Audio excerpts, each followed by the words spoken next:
ध्यान से सुनिएगा, दोबारा सुनिए कि यदि भोजन में आयोडीन की क्या हो जाए, कमी हो जाए, यदि भोजन में आयोडीन की कमी हो जाए तो पीयूष ग्रंथि TSH यानी थायराइड स्टिमुलेटिंग हार्मोन का ज़्यादा मात्रा में स्त्रावण करना प्रारंभ कर देती है। अब ये TSH हार्मोन यानी थायराइड स्टिमुलेटिंग जो हार्मोन होता है वो सीधे ही थायराइड ग्लैंड यानी थायराइड ग्रंथि पर प्रभाव डालता है। भोजन में किसकी कमी होगी? आयोडीन की कमी होगी। पीयूष ग्रंथि यानी प्यूटिटरी ग्लैंड ने कौन सा हार्मोन ज्यादा मात्रा में स्रावित करना प्रारंभ कर दिया? TSH यानी थायराइड स्टिमुलेटिंग हार्मोन। अब यह हार्मोन थायराइड ग्लैंड को थायरोक्सिन हार्मोन, थायराइड ग्लैंड को थायरोक्सिन हार्मोन स्रावित करने के लिए प्रेरित करता है। कौन सा हार्मोन? थायरोक्सिन हार्मोन स्रावित करने के लिए प्रेरित करता है। अब आयोडीन की कमी के कारण थायराइड ग्लैंड थायरोक्सिन हार्मोन स्रावित नहीं कर पाती, लेकिन इस हार्मोन के प्रभाव के कारण जो थायराइड ग्लैंड की जो ये कोशिकाएं होती है वो विभाजन करना प्रारंभ कर देती है। अब जब ये कोशिकाएं विभाजन करना प्रारंभ करेगी तो थायराइड ग्लैंड क्या हो जाएगी, यानी थायराइड ग्रंथि क्या हो जाती है? फूल जाती है।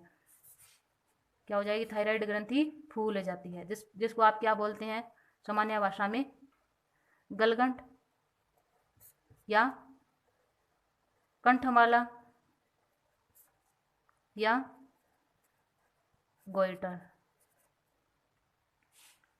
तो ये मतलब थायराइड ग्लैंड की एबनॉर्मल कंडीशन के कारण यानी असामान्य अवस्था के कारण कितने प्रकार के रोग उत्पन्न होते हैं? एक बार फिर दोहरा देती हूँ कि बच्चों में कौन सा डिजीज होता है? क्रिटिनिज्म। और वयस्क के अंदर कौन सा डिजीज होता है? मिक्जिडिमा। प्लस थायरोक्सिन हार्मोन ज्यादा मात्रा में स्रावित होगा तो कौन सा डिजीज होगा? एक्जोपिथेलमिक गोइटर।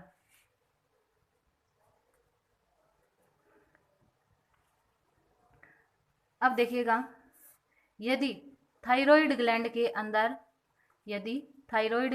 अंदर क्या उत्पन्न हो जाए, किसी प्रकार की ऐंठन या गांठ उत्पन्न हो जाए तो उसे प्लूमर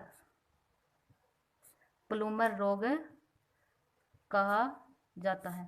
यदि एक बार फिर से सुनिएगा, यदि थायराइड ग्लैंड के अंदर किसी प्रकार की गांठ उत्पन्न हो जाए तो उस रोग को क्या बोलते हैं? प्लूमर रोग कहा जाता है। प्लस एक और नाम आपने सुना ही होगा, हाशीमोटो डिजीज या हाशीमोटो डिजीज। कई बार क्या होता है कि थायरोक्सिन के उपचार के लिए हम दवाई लेते हैं और वो दवाई एक पॉइजन के रूप में कार्य करती है। अब जब ये डोज यानी जो दवाई होती है वो पॉइजन के रूप में जब कार्य करेगी तो थायराइड ग्लैंड होती है वो क्या हो जाती है? नष्ट होना प्रारंभ हो जाती है, जिसको क्या बोलते हैं? हाशीमोटो रोग। हाशीमोटो रोग या ग्रेव्स रोग। अब ये अपनी हो चुकी है थायराइड ग्लैंड कंप्लीट। नंबर 2 बात करते हैं पैराथायराइड ग्लैंड की।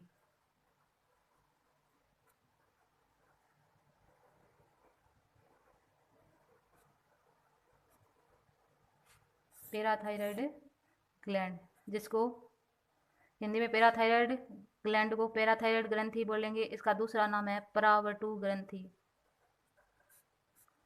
परावर्तु ग्रंथि कहा जाता है। अब देखिएगा, पैराथायराइड ग्लैंड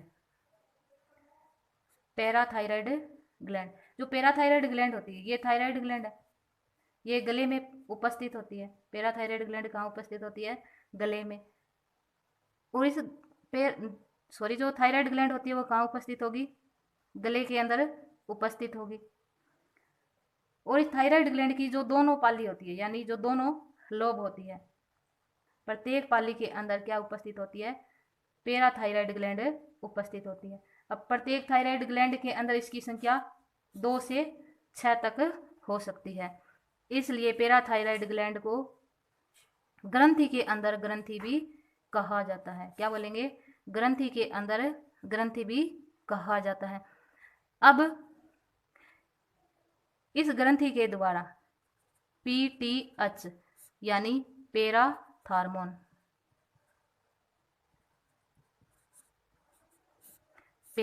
पीटीएच यानी पैराथार्मोन का स्रावण किया जाता है। इस हार्मोन को कोलिप हार्मोन भी कहा जाता है। इस हार्मोन को क्या बोलते हैं? कोलिप हार्मोन कहा जाता है, क्योंकि इसको सबसे पहले कोलिप नामक वैज्ञानिक ने संश्लेषित किया था। इसलिए इसको क्या बोलेंगे? कोलिप हार्मोन भी बोलेंगे। अब देखिएगा पीटीएच हार्मोन यानी पैराथार्मोन का कार्य क्या होता है। जो पैराथार्मोन होता है, जो पैराथार्मोन होता है, वो ब्लड के अंदर कैल्शियम प्लस फॉस्फोरस को नियंत्रित करने का कार्य करेगा। पीटीएच हार्मोन क्या करेगा? ब्लड में कैल्शियम और फॉस्फोरस को नियंत्रित करने का कार्य करता है। यदि पीटीएच हार्मोन की क्या हो जाए? कमी हो जाए, यानी पैराथार्मोन की कमी हो जाए।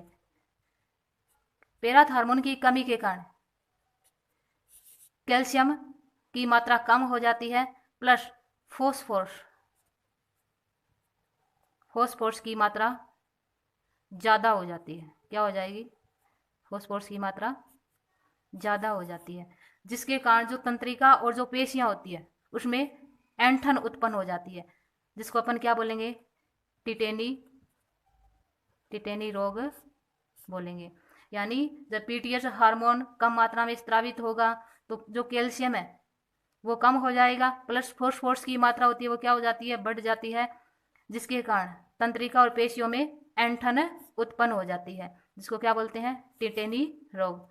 यदि पैराथायराइड ग्लैंड के द्वारा पीटीएच हार्मोन यानी पैराथार्मोन ज़्यादा मात्रा में स्रावित हो, क्या हो? ज़्यादा मात्रा में स्रावित हो। यदि पीटीएच हार्मोन ज़्यादा मात्रा में स्रावित होगा तो हड्डियों से जो कैल्शियम होता है वो निकलकर, यानी हड्डियों से कैल्शियम निकलकर किस में चला जाता है? ब्लड में चला जाता है। अब हड्डियों से कैल्शियम निकलकर किस में चला गया? ब्लड में चला गया, जिसके कारण बोन्स यानी हड्डियों के अंदर कैल्शियम की क्या हो गई? कमी होगी, जिसके कारण हड्डियां भंगूर यानी भूरनी प्रारंभ हो जाती है, जिसको आप सामान्य भाषा में क्या बोलते हैं? ओस्टियोपोरोसिस।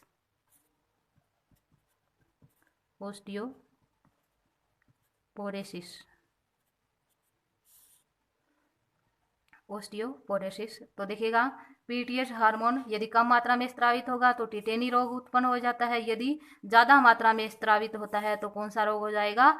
ओस्टियोपोरोसिस।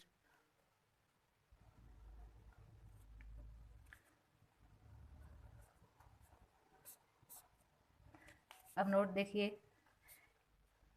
कि अपन ने पहली ग्रंथि कौन सी पढ़ी थी? थायराइड ग्लैंड यानी थायराइड ग्रंथि। थायराइड ग्रंथि के अंदर जो दो लोब यानी जो दो पालियां थी इस प्रकार, उसके अंदर कहीं कहीं कोशिकाओं के गुच्छे पाए जाते हैं, जिसको बोलते हैं सी सेल या पैरापुटिकीय कोशिका। क्या बोलेंगे? सी सेल या पैरापुटिकीय कोशिका। इसके द्वारा थायरोकेलेस्टोनिन, कौन से हार्मोन का?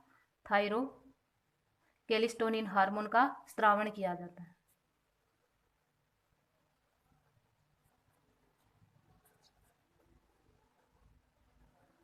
कैलिस्टोनिन हार्मोन का स्रावण किया जाता है। ये कैलिस्टोनिन हार्मोन क्या करता है? कैलिस्टोनिन हार्मोन पीटीएच